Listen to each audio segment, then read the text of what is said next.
7. This is ABC 7 News at 10, Chicago's #1 news. Tonight, the nose cone from the Shuttle Columbia was found buried in the ground. It may be a critical find in the investigation of that disaster. And tonight, the astronauts are being remembered in a number of ways. Mourners packed a church in Racine, Wisconsin tonight to honor their hometown astronaut, Dr. Laurel Clark. Good evening. A memorial service for all of the astronauts is in Houston tomorrow, and President Bush plans to be there. 12,000 pieces of debris from the Shuttle Columbia have been collected so far. All of them will be analyzed to try to figure out what went wrong when the shuttle broke up over Texas on Saturday. ABC 7's Rob Johnson has the latest on the investigation, live from Houston. Rob?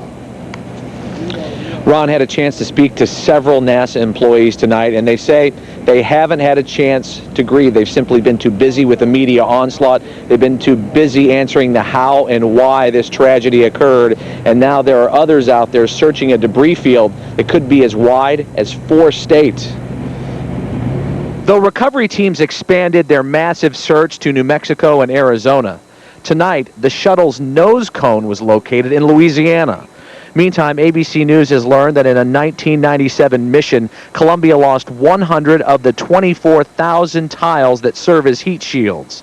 What's more, the Bush administration cut $500 million from the shuttle budget that was to go to safety improvements.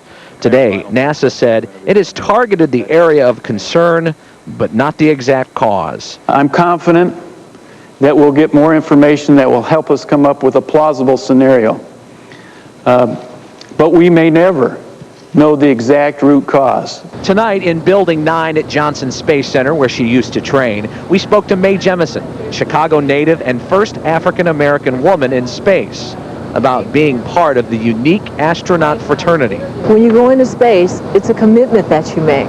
Each one of the astronauts could have been doing a myriad of other things. It's the dedication, the desire to explore space that was there, and they were doing exactly what they wanted to do.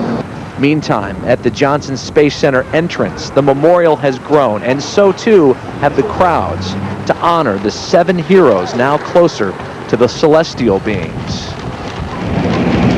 And a big day tomorrow at noon. There will be a memorial service attended by President Bush and First Lady Laura Bush. It will be for immediate family, friends, and colleagues here at the Johnson Space Center. In fact, there will be no media briefings tomorrow, they say, in deference to their fallen colleagues.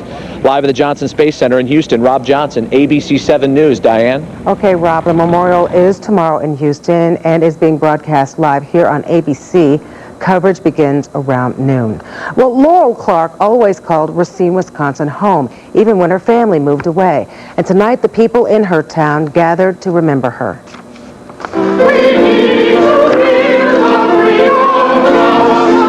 About 100 people went to the service at the Olympia Brown Unitarian Church. Her teachers from high school talked about the impression she made on the students and adults there. And the pastor said the way to remember the astronauts is to honor their work. May Laurel's vision keep us walking with open arms, believing that there is something in the human spirit and heart that is stronger than death, and that is worth living for and flying for and dreaming for. All of Racine is having a service for Clark on Wednesday. Around Chicago, many adults and children took time out of their day to remember the crew of the Columbia. Sometimes I think about America. Students at Krista McAuliffe School on the Northwest Side sang a song that was written after the Challenger explosion.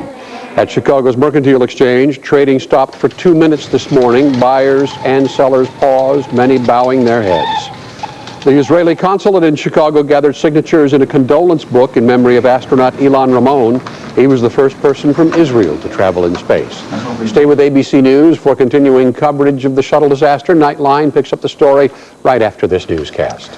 We're on the weather watch tonight. A foggy day, a windy night, and tomorrow some snow is coming. The fog delayed flights around Chicago today, and at Midway at one point grounded some planes. Tonight the wind is picking up enough to prompt a wind advisory. The gusts could get up to 45 miles per hour.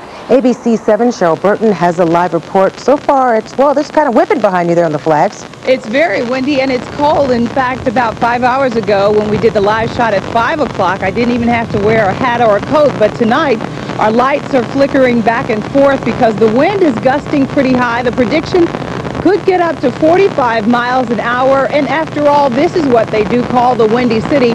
Where else can you go anywhere in the United States and experience all 4 seasons just in one day? And today there was a potpourri of weather adjectives all the way from warm and now to windy.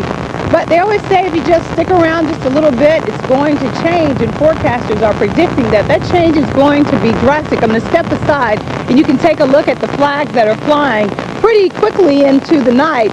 The gusts are up and it's a moderate gust out here tonight along the Michigan Avenue Bridge. But it's just pretty cold right now, so tomorrow morning they're expecting possibly 1 to 2 inches of snow. So get ready, leave early, and take a lot of patience as you head out during tomorrow morning's commute. Reporting live along the Michigan Avenue Bridge, Cheryl Burton, ABC 7 News. Ron, back to you. All right, thanks, Cheryl. President Bush's new budget plan means the federal government is back to spending more money than it takes in and at a record pace. The $2.3 trillion budget for the next fiscal year will likely produce a record deficit, $307 billion. Defense spending goes up 4% to $380 billion. The budget also includes a $1 trillion tax cut over the next 10 years. In Illinois, the Army Corps of Engineers would get $171 million for work on rivers and dams, while the Chicago Transit Authority would get $130 million for expansion and rebuilding. Well, still ahead here tonight, a man arrested in Chicago right after he got out of jail for kidnapping. Police say he went and kidnapped the same woman again. Also, all of these machines have been infected with some sort of virus. The servers that form the heart of the internet are under attack. Tonight, ABC 7's Chuck Gowdy takes us on an exclusive tour, a journey to the center of the web. And the famed record producer charged with murder in Los Angeles tonight.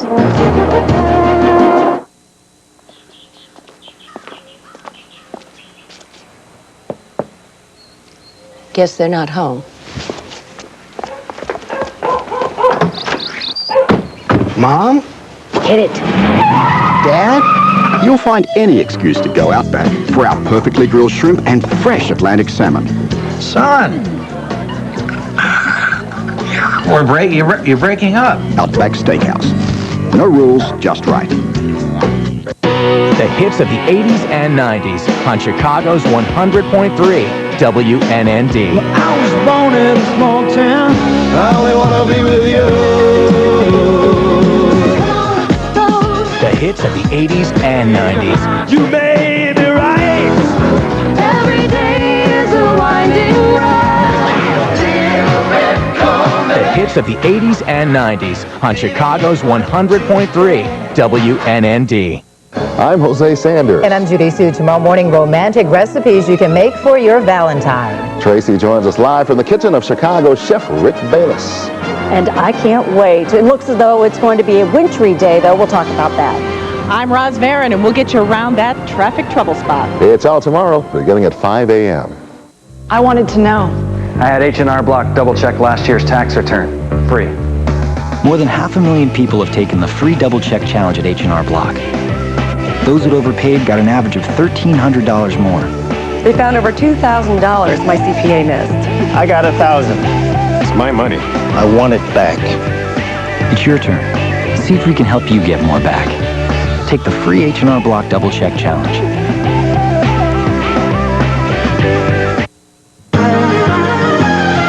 ABC 7 News at 10 continues with Ron Majors, Diane Burns, weather with meteorologist Jerry Taft, and sports with Mark Giangreco.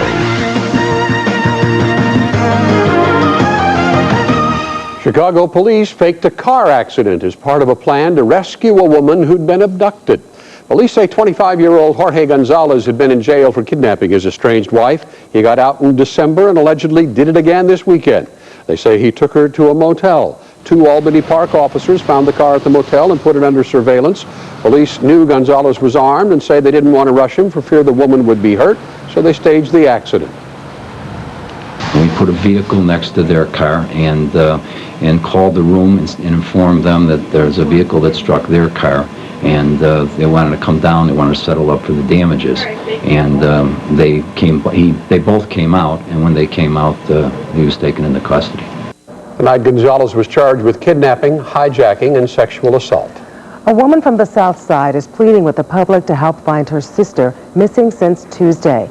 Nancy Walker is 55 years old. She apparently deposited some money at the Illinois Federal Bank at 46th and King Drive.